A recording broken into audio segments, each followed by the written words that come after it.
The biggest mistake we make is when we haven't healed those things inside of ourselves and we go out seeking a relationship with someone and we expect them to fix those things in us. I can't unconditionally love someone when I conditionally love myself. When I unconditionally love and accept who I am, flaws, beliefs, mistakes, if I unconditionally accept those things about myself, then I can go out into the world and accept that with others. Everything you do is a relationship. If you have negative self-talk or negative belief about the kind of love you deserve, you're going to attract and be around people that validate that belief.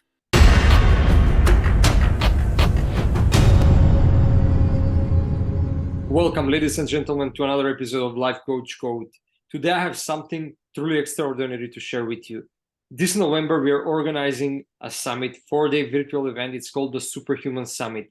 And it's the most unmissable event of the year. Why? Because in 4 days, we're going to focus on the 4 fundamental pillars of the human being: the spirit, the mind, the body, and the heart.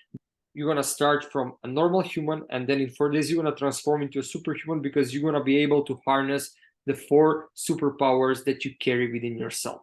So if you want to get your pass for the summit, you can find the link to the 4-day pass in the description, or you can go to lifecoachcode.com/superhuman summit and you can get your tickets there. Again, lifecoachcode.com/superhuman summit. The most extraordinary thing about this summit that you're gonna realize is that it costs less than 1 meal. So for the price of less than 1 meal, you get the opportunity to hear and be coached and transformed by over 25 coaches, and have workshops, and have access to a 4-day event that would give you the superpowers that you carry within yourself, that will help you understand them, truly grasp them, help you embrace them, and show you how to harness them. Each superpower within your spirit, mind, body, and heart. So if you want to get your 4-day pass, please go to the link in the description, get your pass from there, or go to lifecoachcode.com/superhuman summit and get it from there. Again, price less than 1 meal away, and you get access to 4 days transformative experience. It's not just a summit, it's a start of a journey. So I strongly urge you and invite you to be part of it. This being said, today I have a special guest, a person I love a lot, and a coach that we worked before. She will also be part of the summit. She will speak on the Day of the Heart. She's a relationship expert. So Maureen Scanlon is a certified life coach, author, speaker, and podcast host of I Never Knew, But My Dog Did. With over 6 years of coaching experience, she helps clients develop self-understanding, self-acceptance, and confidence. Maureen's unique coaching style includes creative methods and personalized support to empower clients on their journeys to self-discovery and positive life changes in their personal life and also relationships. She is the author of My Dog is More Enlightened Than I Am, and My Dog is My Relationship Coach. Welcome, Maureen. It's an honor to have you here.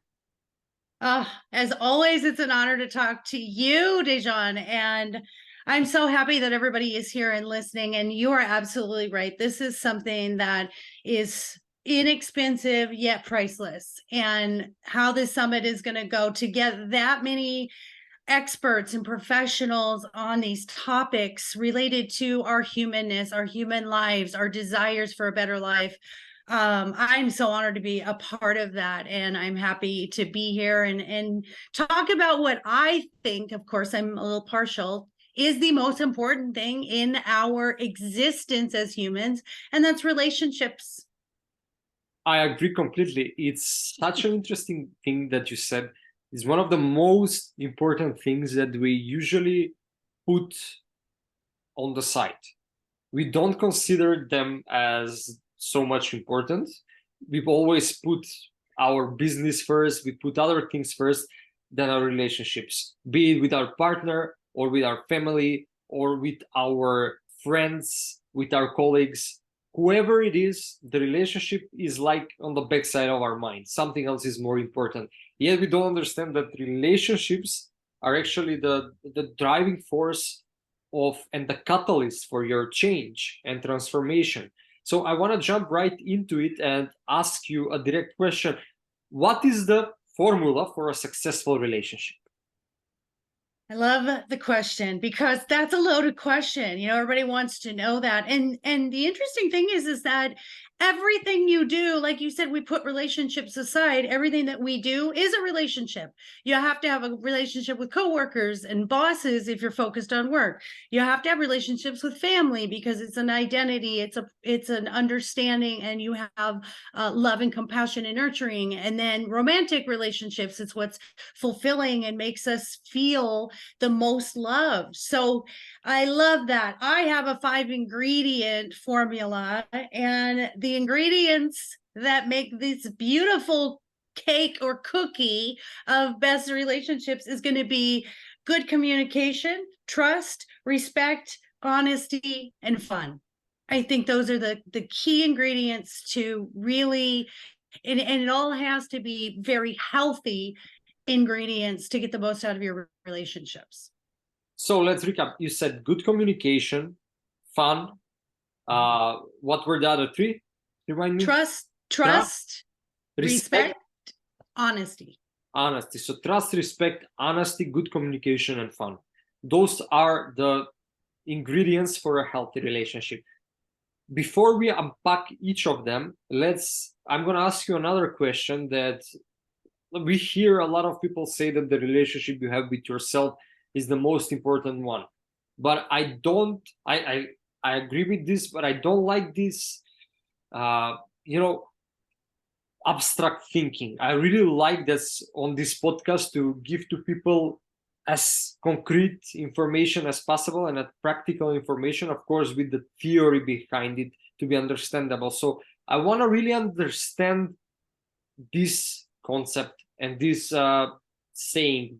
Why is the relationship you have with yourself the most important one? We hear it, and I know when we hear it a lot, when we hear something a lot, like we hear love is the most important thing, relationship you have with yourself is the most important thing, it can start having this like banner blindness. We can just say it without understanding the meaning behind it. So I want to clearly right now help people understand how and why the relationship you have with yourself reflects to every other relationship, and why is the most important one. That is such a great question, because the buzzword in life coaching or mentoring or therapy is, self-love, self-worth, self-care. But you're right. Well, how do I do that? Why do I do that? And why is that important to have a good relationship? And the practical part of that is you have a belief about yourself. And if you have negative self-talk or negative belief about who you are and what you deserve and the kind of love you deserve, you're going to attract and be around people that validate that belief. That's just a subconscious thing that I heard a saying once in a TED Talk that said, you seek the suffering you know. So if I'm constantly doing negative self-talk, I'm going to attract people in my life and in my circle, friends, family, relationships, who validate that same thought about myself. If I highly value myself, respect myself, I'm going to seek people who validate that belief that I have about myself. And that's the simple answer. That's so interesting. And I want to add on that also that, for example, when you don't love yourself and you try to love someone else, there will always be a sense of lack, because you're coming from a place of lack. Basically, you cannot subconsciously and consciously and basically psychologically love another person if you don't love yourself first. Because why we love other people is because we find the thing in them that we love within ourselves. So if we don't love ourselves enough, if we don't have a good relationship with ourselves, then of course this will get reflected on any other relationship with other people, because we're always, basically we can say we are always in a relationship with an aspect of us that we see in other people. Would you agree with this? 100% agree with that. think of it this way. I can't unconditionally love someone when I conditionally love myself, because Mm, that I don't know what true love is. True love is when I unconditionally love and accept who I am, flaws, beliefs, mistakes, behaviors. If I unconditionally accept those things about myself, then I can go out into the world and accept that with others. And what does that make me? Empathetic, sympathetic, loving, kind. Then I'm able to see people for who they really are and not take offense at their behaviors, their flaws, their communications. I'm able to come from a different perspective to say, and that's when you change from conditional love of yourself to unconditional love of yourself, then you go out into the world being able to do that with others as well. And I know one of your questions, which I'm gonna, it's related to this. You ask, what is the biggest mistake, the most harmful thing that people do when it comes to relationships? The biggest mistake we make is when we haven't healed those things inside of ourselves and we go out seeking a relationship with someone and we expect them to fix those things in us. That's the biggest mistake we make. We're asking them to fill a void that they have no idea we have, right? And like, say, for example, my past, I had some trauma, and I tell my husband about it, and I haven't resolved that trauma. I haven't healed that and said, okay, I forgive and I let that go and I've worked through this. Now, if I haven't healed it, then every time my husband does something, I'm asking him to heal that trauma for me because I haven't healed it for myself. And he may be not even knowing the behavior or something he says. It has nothing to do with him and everything to do with me. And I'm going to blame him and we're going to argue and I'm going to have resentment because I didn't take accountability to fix or heal whatever those past pains were. that's so powerful.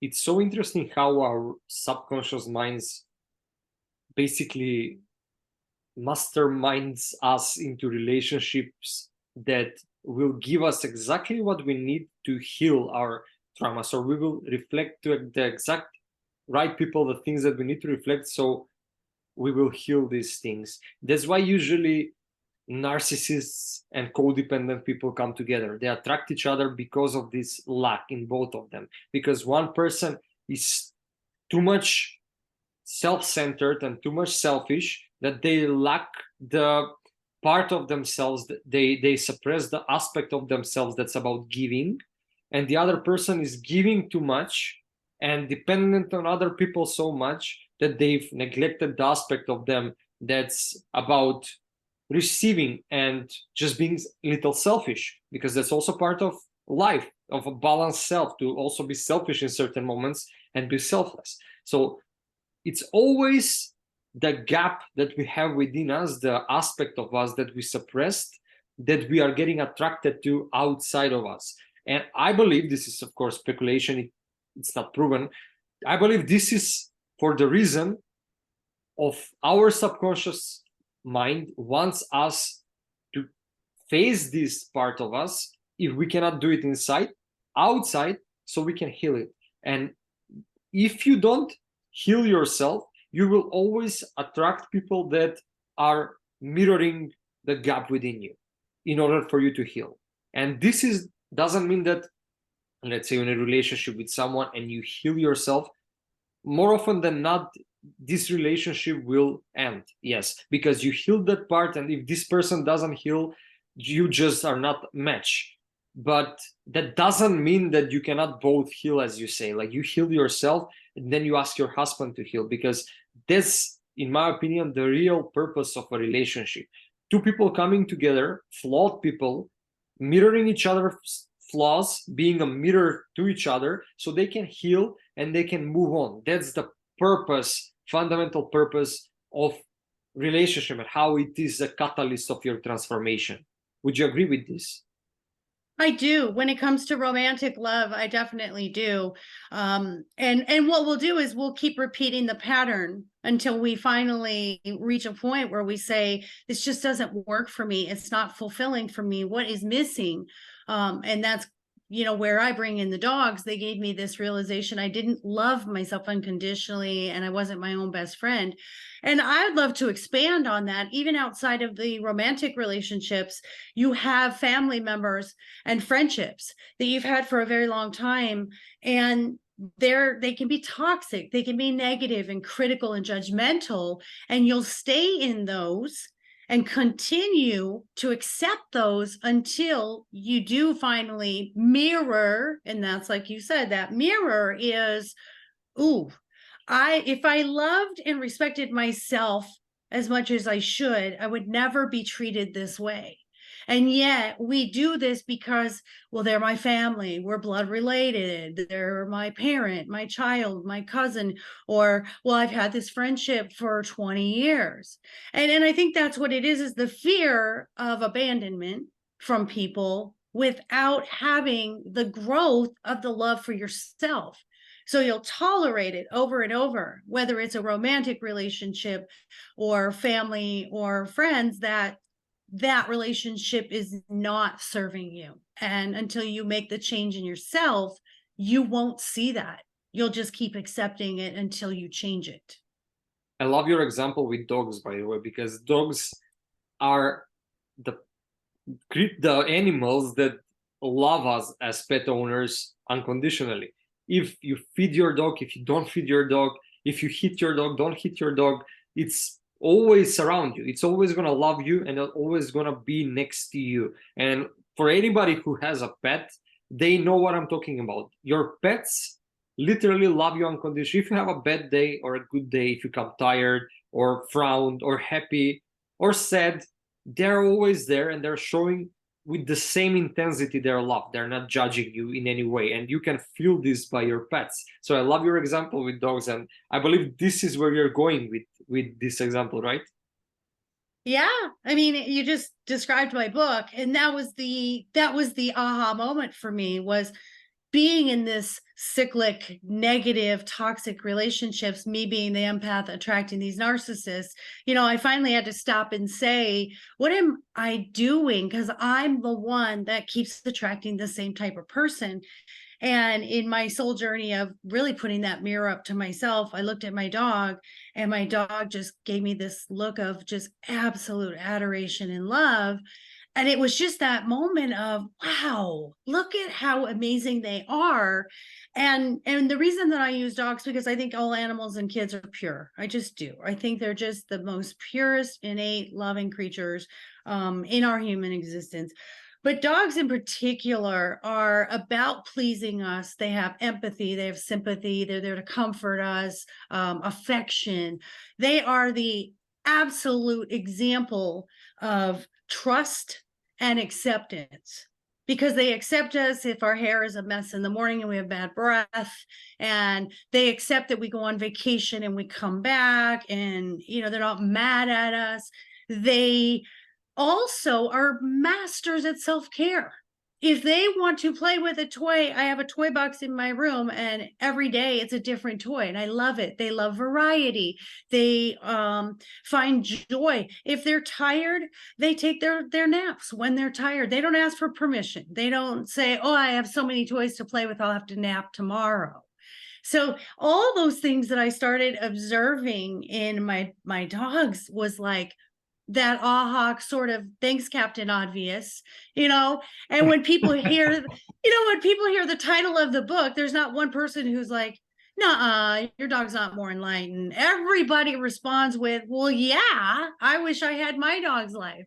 And that was really the premise for me, for everything that I do to make it so relatable, is you can live that life, because all those qualities that they have, those are the qualities we want. Those are the most beautiful qualities that we want, and we got to get rid of all the other stuff that gets in our way. Recently, 1 year ago, I started keeping a cat as a pet. It's my girlfriend's pet, and I first before this, I was not very fan of cats, because in my opinion, cats were like, only feed me and then I don't care about you. So yeah, I had this mindset about cats. I love dogs. I'm a dog person, but I started to understand cats and their way of showing love, and it's so profound. I know whenever my girlfriend, for example, is in pain when she has menstrual cycle and she has menstrual pain, she's avoiding to drink pills, so she is just suffering in silence. For some reason, the cat, I don't know how, she just feels and knows that she's in pain. She comes exactly to the place of her that is hurting and lays. No matter if the head is fed or not fed, no matter if she threw the head last night because it got her annoyed because she was asking for food or not, no matter what she did, the cat is always coming and always laying and healing and massaging slowly her. This, when I saw this, my mindset shifted. I understood that, so, so this is how cats actually show love. Cats are not some creature that's just selfish, how I was having them like in my mind. Cats are actually so loving, and they're so caring and healing, and they show love in this way. And then I started thinking about every animal is like this. I'm seeing the cat, when she wants to nap, she naps. As you say, when she wants to eat, she's asked for food. If she doesn't have food, she goes and naps. It's not stress, it's not overthinking like we do. It's they're just living in the moment. So I understand completely when you say your dog is more enlightened than you are.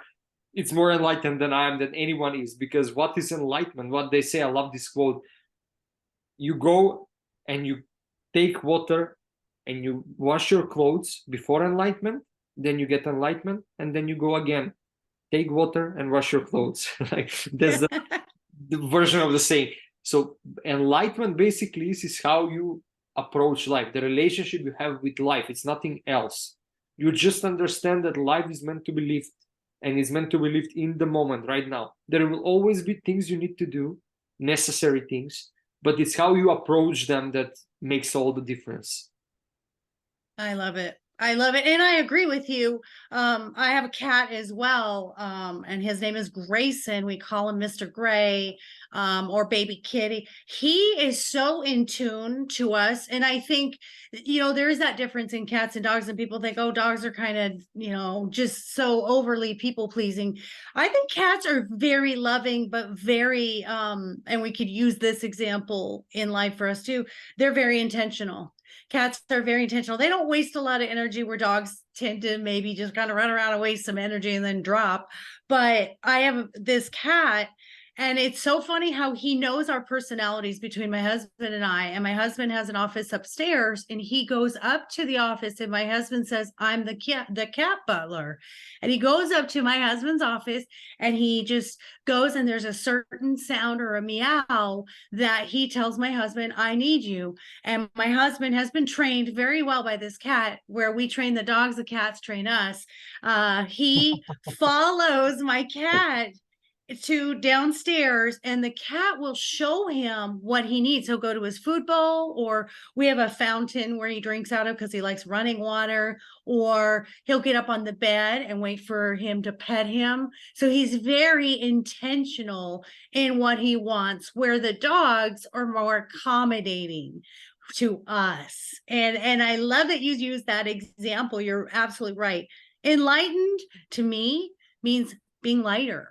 It means that I am more open to accepting what life brings, rather than getting so weighed down or heavy that I'm not living my best life, or I'm not enjoying and seeing joy and happiness in the life that I'm living.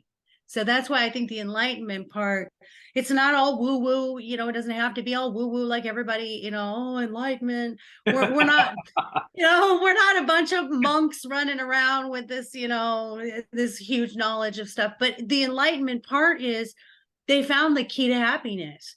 And we are always in search of that key. We're always like, the destination is happiness. And the dogs already know that the journey is the happiness. That's the difference. I completely agree. And it's, as you said, enlightenment is not like you catch a level and you become shying and you can just control everyone with your hand. Like Right. a lot Like, of people think it is, you know, like you gain a level in life and you are something else. But enlightenment really is, we're gonna back to our conversation before, finding your way how to have a relationship with life, because life is sometimes messy, sometimes not. There are some things you need to do in life, some things that will happen, some things that will not.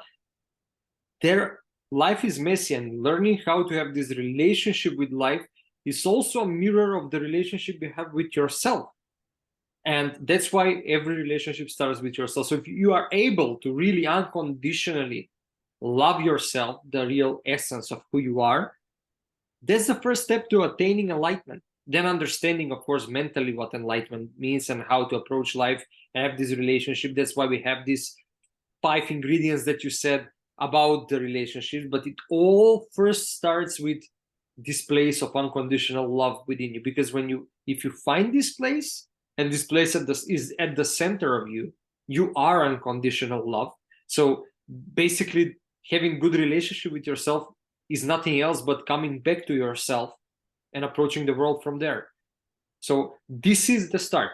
This is the beginning line. This is the start of our journey.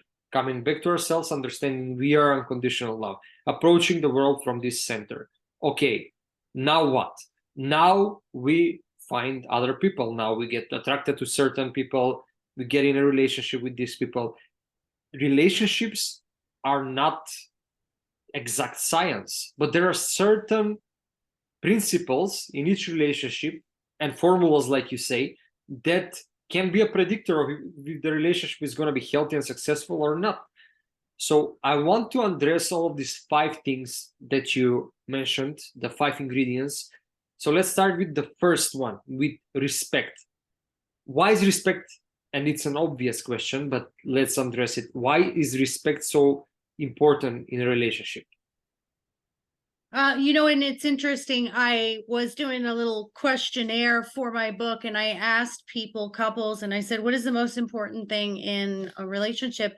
And someone said, I said, is it respect or trust? And someone said, trustspect. And I thought that was the neatest thing because it's one and the same, right? I trust this person to give me a safe space to be who I am, and I respect that they are different from me. And I think you have to have the self-respect for yourself, or you will get trampled over by someone else.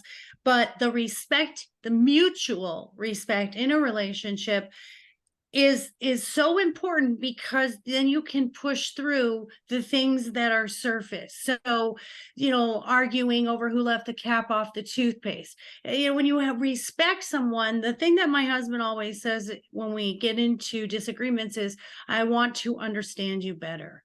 That is respect. He doesn't want to be right. I don't want to be right. This is not a game where we win. Respect and trust means I want to understand you and I want to benefit this relationship. That's the goal and the outcome of us being different people and coming to an agreement. I love what you said. It's not a game between me and you. When we are in a relationship, we are partners. It's always us between the problem. It's always like this. And when you have respect for the other person and for yourself, of course, this is the main ingredient for designing healthy boundaries, right? For also approaching problems in a way that's not harmful to the other person and to yourself. So that's why respect is so crucial, not just in romantic relationships, in any relationship. As humans, if you don't have respect, then you will not be able to truly connect with people, because there will be problems that you will need to face together. Respect is the thing that says it's not you against them, it's you against the problem. And that's the same with you having respect for yourself. Whenever somebody is going to attack you, your self-respect will be like, whoa, whoa, whoa, whoa, whoa, like, don't attack me, this is the problem. If you attack me, first of all, you're disrespectful. If you don't change this, then we cannot continue, meaning that you are not showing the respect that I deserve, because I'm also as human as you. So Yeah. it's a reminder for us to shift this mindset of it's me against you toward us against the problem. Let's solve it. I agree. And when you have that respect, you also have this self-preservation that we naturally have. And when it's a healthy self-respect internally, then the boundaries that you set and the ability to say that is not okay is a self-preservation to say, you're doing something that's harmful to me. And if I respect myself, I can't allow it. If I don't respect myself, then I open the door, you get to come in and hurt me. And we're just really not preserving ourselves, and that goes to the communication thing. The biggest thing I think when you have That's conflict, the that I second thing I always, would have asked, by the way, the communication. yeah, it's like one and the same. The communication thing, and this is something that drives me absolutely crazy, is when I have couples in counseling and they'll say, he said this thing that really hurt me, and they'll say, well, we were fighting at the time. Really, that's the wound heals, but the scar remains. If my husband says something that is degrading during an argument, that he's just trying to get at me or poke at me or hurt my feelings, I'm going to hold on to that long after that argument is over. And so you have to be really aware of your words during conflict, not just the after, we apologize, we made up. No, it's the respect of, I respect that I give you a safe space to say your opinion and be different from my opinion, even if you don't come to an agreement. My husband and I many of times have said, you know what, we aren't going to agree on this. I have a different opinion on that, and that's okay. But we don't have to keep talking about it, as long as you walk away feeling you were heard and I walk away feeling I was heard.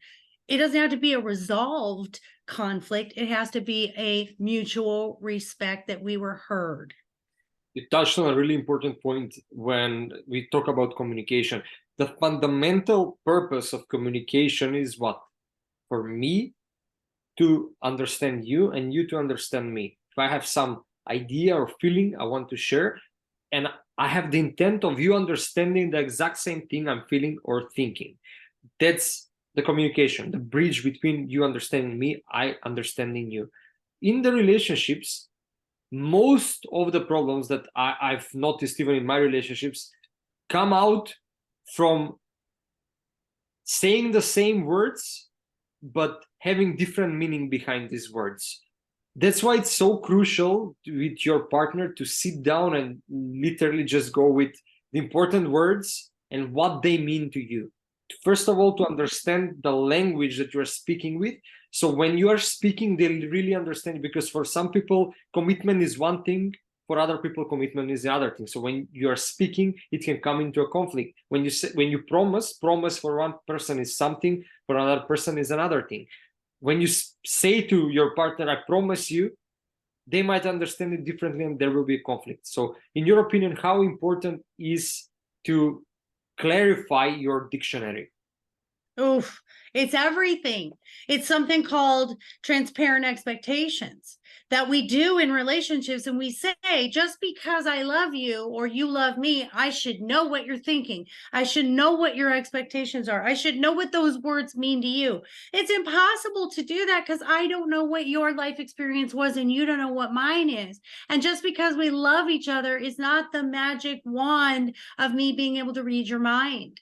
And so that communication is, I have to explain to you how this makes me feel as they come along. And as soon as something comes along, you have to be vocal about it and don't let it stew and cause that resentment that could break your relationship up. Okay, so let's go to the third ingredient, and that's honesty. And it kind of connects with trust. So let's touch on this too. So I took my dog to the veterinarian last Friday and they gave my dog a shot. And in this shot, this vaccine, it had 3 different types of things they vaccinated against: rabies, parvo, and something called lepto. So I'm making up a new word pertaining to this for relationships. So trust, respect, and honesty. I'm creating this word and it's trustspecty. So I think those 3 things are like a braid and they're all interwoven. And so when we talk about honesty, how can you have honesty without respect? How can you have respect without trust? How can you have trust without honesty? So I think when we talk about these three ingredients, I think the key point is, and if anyone has ever been in a relationship where they felt they weren't themselves, they changed themselves, they molded themselves to someone else to make them happy. If they were the giver, then you found yourself losing who you were.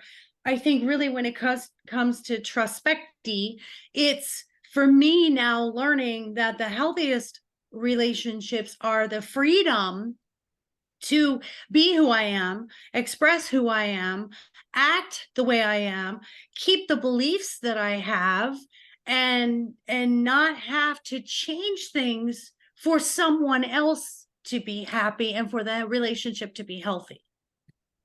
That's so powerful that you said, and I love your word trospecti, right? Okay, trospecti, trust, honesty, and respect. Yeah. These three things are really coming together because, as you said, you cannot have honest trust without honesty. And I want to dive into each of them fundamentally. So, what is honesty? Honesty is, of course, speaking your truth, but it's also how you're speaking your truth. Because you can just say that I feel bad, but that's really not communicating the real truth of what and why your partner, for example, is asking how you feel. So just saying I feel bad and then going to your room is not really, even though you're saying the truth, is not really speaking your honesty, communicating honestly what's happening within you. Honesty means you being open to your partner and sharing your, of course, mind, but also your heart. And this is where honesty comes from. So that's how we actually build trust. When you cannot force trust. You cannot say, oh, we are in a relationship, trust is given, you have to trust me.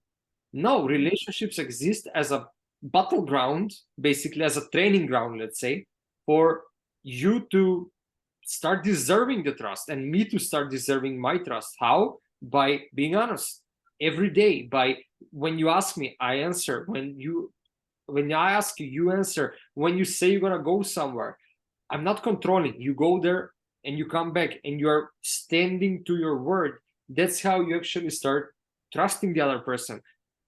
A lot of people are trying to be controlling of their partners, especially males for their females. They're trying to be to know at all times where she is, what she's doing, with who she is. Like, yeah, you should be aware of that. But the real trust comes from when your partner says, I'm gonna go there with her, and you allow her to go there with her. You don't check, and she comes back, and you don't check, and then if you check, she really was there with her, or she said she's gonna do something and she really did. When you start seeing this, that what your partner says it's really what they mean and what they do, that's how they earn their trust, and they earn this by being honest.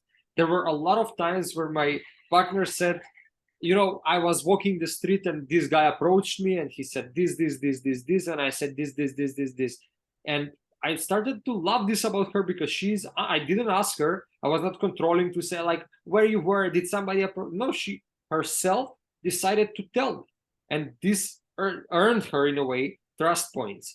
In the same way, when something happens to me, I'm honest and open and I say it, and I'm earning the trust points. And that's how you earn trust, not by being controlling, but by observing your partner, their behavior, and if they're standing true to their word. That comes from honesty. That's how these two are interconnected. Yeah, I agree 1,000,000%. I'll take exception to the word you allowed her to go. And that's when you're a controlling man, that's exactly it. I allow you to do something. That is not letting me have the freedom to be myself and do the things that I choose to do, being that I've been in those relationships where I was controlled. You are very correct. And when you don't trust someone, you're setting them up to lie to you. Now that sounds kind of crazy, The opposite of honesty Completely is agree. lying, I right? completely agree. Yeah, it's deception is the opposite of honesty. And so if you're constantly controlling and not believing your partner, you don't have that trust, then your partner develops a habit of lying to you to avoid the reactions that you have. You don't give them a safe space to speak their truth, to tell you, hey, I was walking down the street and I talked to this guy. If your reaction was always like, was he hitting on you? Did you get his phone number? Well, she's never going to tell you again that she talked to a guy on the street. So you're absolutely right. That trust and honesty is so important. And here's what bothers me. And I think this is something so common, and it started as children. Okay. We started learning about little white lies, and we were taught it was okay. It was okay to tell a little white lie. And then we grew into teenagers and we went and hung out with our friends, and we didn't come home and tell our parents every single thing we did with our teenage friends. Let's be real, we were doing probably some things that we weren't supposed to. And then we developed into adults. Now we've got this little white lie habit that now grows into bigger lies. Telling the boss you're sick when you're not. You just want a free day to go to a concert or a movie that you wanted to catch. So we develop this deception through being allowed to do it. And when I say being allowed to do it, by not having people that trusted us. And so we became programmed to lie. And it really became, for a lot of families, it becomes the norm. That's the new norm. Or how many parents say, mommy's going to Target, don't tell daddy. Boom. You're setting your programming up in this child to lie to your significant other. And they go out into the world as adults and they have relationships. And what do? They lie to their partner and don't tell them they're going to the store. I've had to learn this the hard way, having so many unhealthy relationships and then finally having a healthy one. The key, and this sounds really, really confusing for people, because we always say it's about your reaction, right? We always say you're responsible for how you react to what somebody is doing. But we have to understand the fear and anxiety and the causes of dishonesty and mistrust are programmed into us from people mistrusting us, even when we were telling the truth. I completely agree.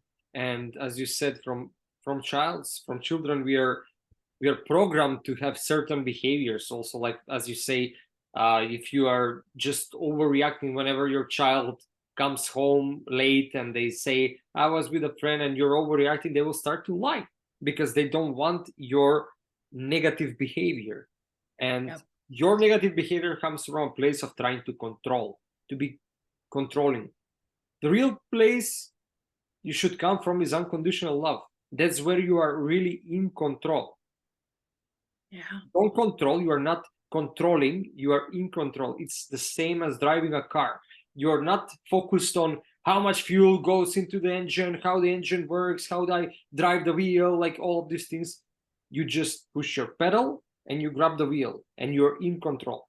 You're not controlling the car, you're letting the car go. You're in control by holding the wheel and pushing the pedal. That's how you're in control of the relationship. You're not controlling or in control of the other person.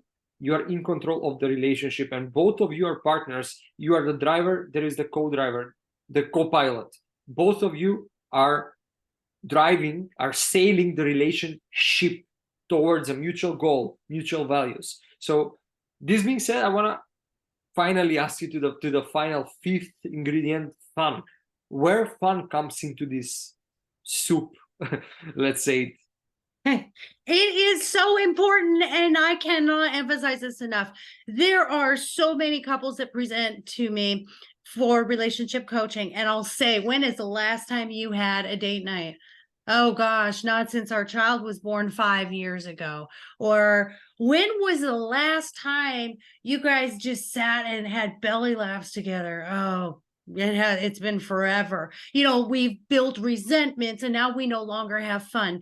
The fundamental thing about children is their ability to use their imagination to have fun, release, have an outlet, create endorphins, and enjoy life. And we lose that in adulthood and in relationships because we're so busy parenting, taking care of bills, working, and then people go, and I'm going to go the romantic route here. And then people go, well, I don't know why we're not intimate, why we don't have intimacy. Well, you don't have intimacy because you're not having any fun. You can't jump from the day-to-day grind to, hey, I want to connect on the deepest level with you in the bedroom.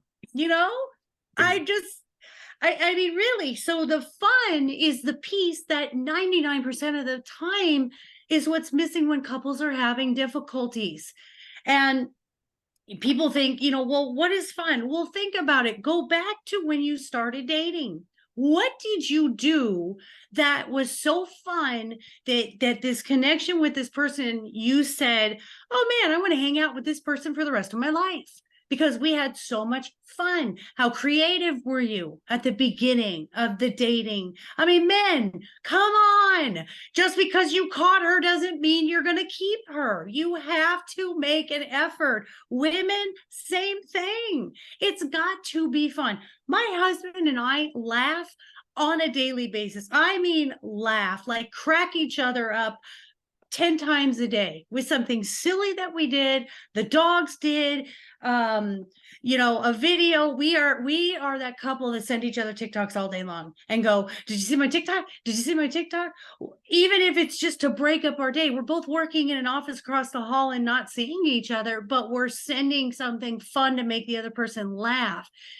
Your primary goal in a relationship is unconditional love, which is putting someone's happiness first, putting their happiness. And that doesn't mean that you're not putting yourself first, but when you're in the relationship, the priority is joy and happiness and having fun and being creative. And let's get back to our inner child. Let's do something silly. Let's go do one of those mud runs, as a couple, or I have dating suggestions in my books and I say, you can do some things that are inexpensive, just fun little things. One of the things I talk about is having a date jar. And you each put ideas in it. And then when you have a free day on a weekend, you pick out of the date jar and that's what you're going to go do. Something fun and creative is going to like a consignment store, like a thrift store, like a secondhand clothing store, and you have a theme and you say, okay, we both have to go do this theme. Say it's a clown. So you each go off and you find clothes and wigs and shoes, and then you come back and you wear it for each other, or show each other what you found, or find the ugly sweater. It's fun, right? That's like a scavenger hunt, childlike fun with your partner. And that's where the unconditional love comes from, right? Because when you are having fun, when you're having play, you're connecting with the inner child, and the inner child is the unconditional love. The inner child is your soul, your center, that we started saying in the beginning. So we come full circle. So I'm going to try to summarize what we said till now. So you start with yourself. You start with your I, with the unconditional love that you are. When you find the way to come back to this place, this is how you are improving. You are having great relationship with yourself. As we say, you're actually being the unconditional love that you are. You're being the child that you are. From that place, you're approaching the world. This childlike wonder, and of course, you're not naive, but this is the energy that you bring up. You're free from every label, every mask. You're approaching the world from this center, and you're unconditionally loving life and yourself. From this place, you are going in a relationship, and in the relationships, the important ingredients, no matter what relationship you have, is to have respect, first of all, for yourself, for the other person, to have a great communication so you can deliver your thoughts and emotions to them and they can deliver to you. That's why it's important to understand your vocabulary so emotional and verbal, of course, then you need to have, we said respect, you need to have trust and honesty. Those two things come hand in hand. And by having honesty, you're going to slowly start building the trust. And finally, why fun is most important, because fun is what connects you with this inner child, this unconditional love that you carry with yourself. And why I love this, like the unconditional love basically means that no matter what happens, you are sticking with them and they're sticking with you. That's such a freeing thought and concept to have, and I think modern relationships don't have that. No matter what, of course, it's not a condition, but of course you're mindful to these 5 ingredients. Of course, if they start disrespecting you, this will affect that you will not want to be with them. It will not affect your unconditional love. Might still love them from afar, but it will not be a relationship. But if you are in a relationship and you have these 5 ingredients, the unconditional love means that you stick with them no matter what. That's why when you're married, you say, like in life and death, in good and bad, right? That's the promise you're giving to each other when you get married. That's the same in a relationship. That's the unconditional love you should have with your partner. That's how the relationship will get stronger, because that means no matter what happens, you both will find a way. It's not either or. It's not you voting for someone else or a competition. It's you against, not even against, you and life, and you're approaching life together as partners. So that's beautiful concept that you said, and I loved everything that we talked today. Everything that we talked today, I just want to mention to the people who listen and watch, is just a glimpse to what the real superpower of your heart is. And if you want to learn and understand it, then I strongly recommend to grab your 4-day pass for the Superhuman Summit this November, because all the information that we're going to talk in the Superhuman Summit is exclusive information for only the participants there. You cannot find it anywhere else on the internet, and you will be able to come hand in hand with over 25 coaches, with over 12 workshops, panels, a place where you can network with like-minded individuals and get, as I said, free gifts from all coaches, like ebooks, programs, one-on-one coachings, all of this for the price of less than one meal. So go to the link in the description or go to lifecoachcode.com/superhuman summit and get your ticket there. Maureen, I loved our talk, and would you like to share a glimpse of what you're gonna speak about in the Superhuman Summit for the people interested? Yeah, well, we talked today about, what the ingredients are and some of the things that we do in relationships. In the summit, guys, I'm going to give you the why behind what you do when you're looking for a relationship, or why you tolerate or why you struggle in all relationships. This is every relationship in your life. And I'm going to teach you how you can foster the relationships in your life to make them better, and also meet new relationships, how you can evolve your world, and how easy it is. There are some tips that I have for you that it's a very, very easy thing to expand your relationships. And so that's just a small portion of it. I think we're going to have maybe Q&As as well on the summit, guys. So you'll have that opportunity if you're going through anything or you have any questions for me. I would love to see you there at the summit and interact with you. I have a workshop that's going to be fun and interactive. So it's going to be creative. We're not going to lecture you all day where it's a snooze fest. It's not that. We're all high energy and excited, and we're going to do this in the most creative way that you get the most out of it. And we just cannot wait to see you there. We're so excited. So thank you. I'm super excited for the summit. I'm super excited for your talk on the summit. I'm saying this on every podcast, but I really am. We are organizing the summit, but probably the most excited person is me, because I know the speakers, I know everybody who's going to come, I know the information, I know how carefully selected these experts are, like yourself, and the information is so carefully selected and put together in such a way that it's really going to point toward your superpowers in each of these 4 pillars that will help you really understand it, embrace it, and learn how to harness it so you can move on and live like a superhuman using this for superpowers. That's why this event is so transformative, and it's not just an event, it's a start of a journey.